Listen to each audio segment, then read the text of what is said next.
A celebrity of the film world has something in common with Northwest Missouri City. Ken Newton has the story of when Hollywood came to Cameron. Even those on the Hollywood A-list had to start somewhere down the alphabet. Of course, Michael Douglas had a head start.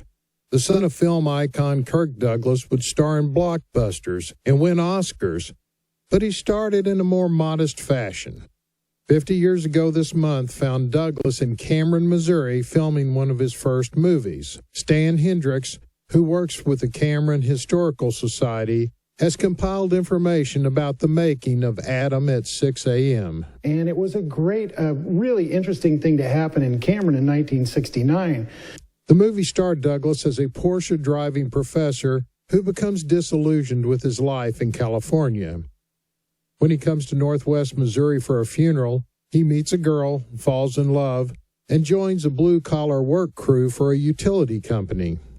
Still, the path to contentment proved tricky. So about 5 or 6 years ago, I started doing research on the scenes that were filmed in Cameron, find out where they were shot and who was in them, who the locals were that played parts as the kind of extra actors in the film.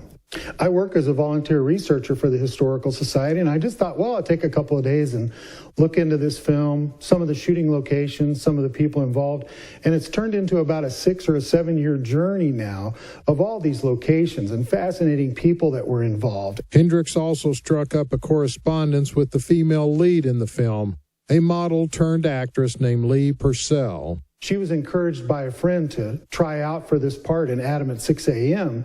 And about 250 other females did as well, and she was picked from the group to star in this film. So she was just a great help. The researchers said the few days of filming make a nice footnote to the other rich history of Cameron.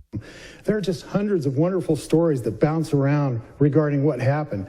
So it was a big event here. Yeah, it didn't change the town, but it was a big event in our history, and people are still proud to be able to say that Hollywood came to Cameron.